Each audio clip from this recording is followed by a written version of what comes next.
electricity, virtually everything we do is tied to it, and there can be very harsh consequences if we don't have access to it. Most businesses cannot function without power. This can extend to federal and state agencies who also need power to get anything done. 911 call centers cannot operate. People may not have the ability to cook food if they have no access to fire, like in large urban settings. Anyone who relies on electrical pumps to provide water access won't be able to get any. Those who have water won't be able to warm it for showers or boil it to make it safe to drink.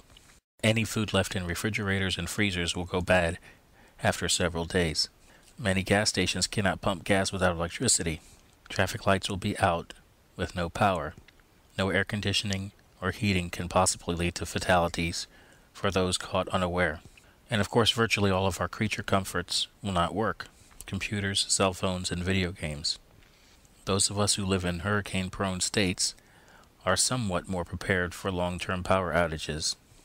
I lived in a neighborhood that once went without power for over 2 months after 2 back-to-back hurricanes. But even with that scenario, we had options. Electric generators, or leaving the area. But what would happen if the nation as a whole had no power? Is this scenario possible? Yes, it is. And all it would take is one nuclear bomb detonated in the atmosphere over the U.S., and the electromagnetic pulse generated from it would fry virtually every electronic device in North America, thus pushing the U.S. back into the late 1800s. It would take years to replace the power grid's infrastructure.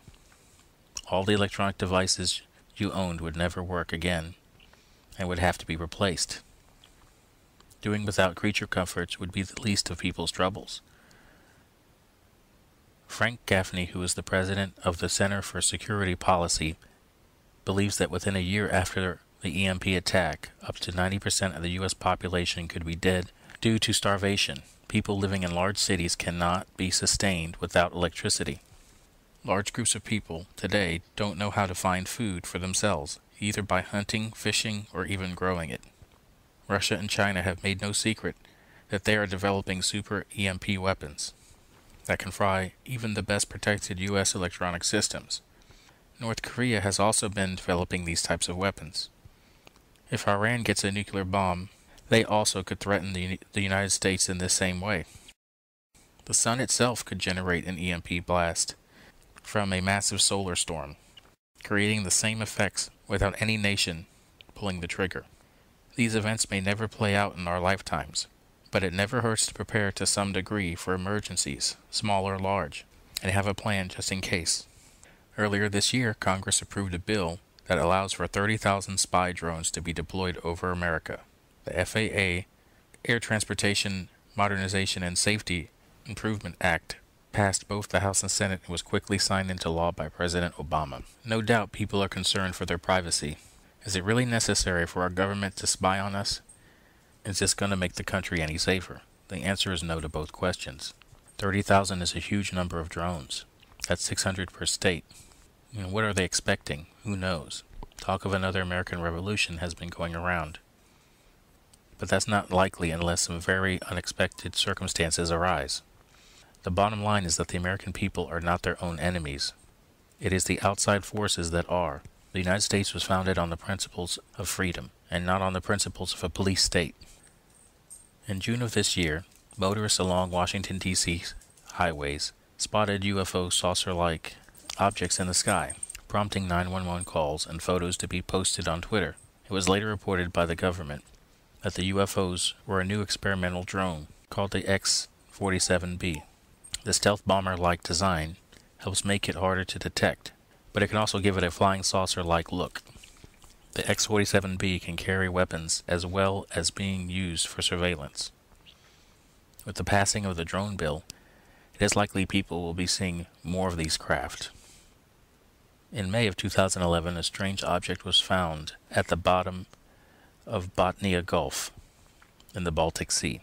Swedish shipwreck hunters found a 985-foot trail that led to a circular object 285 feet down on the Gulf floor.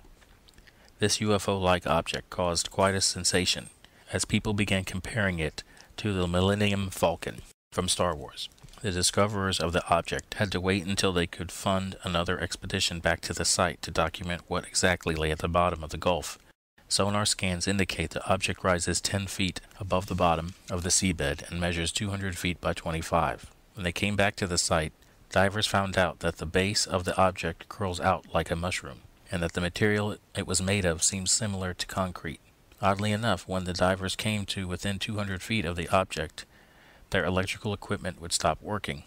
A camera and satellite phone refused to work when they were directly over the object, but would turn on again when removed from the area.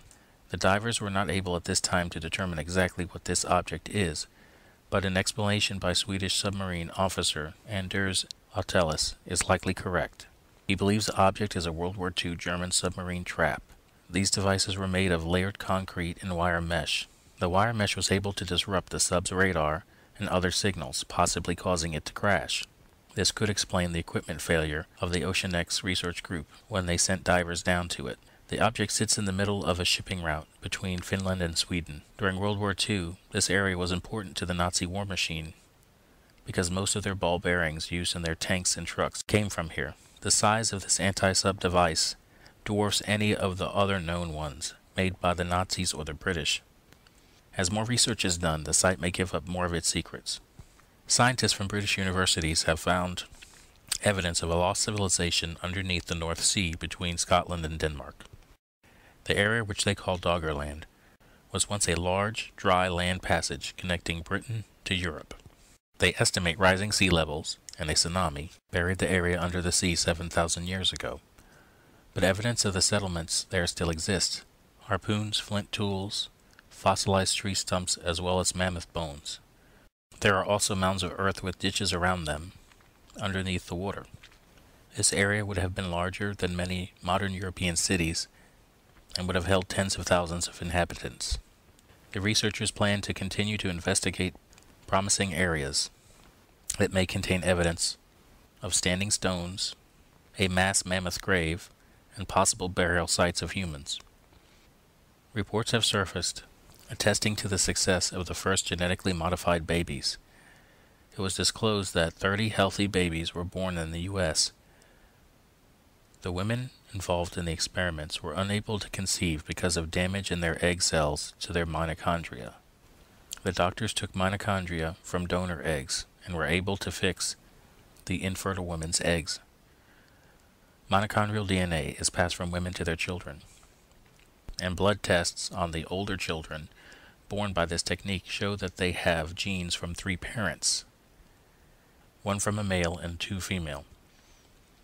According to the head researcher of this process, Jock Cohen, this is the first case of human gene line genetic modification resulting in healthy children.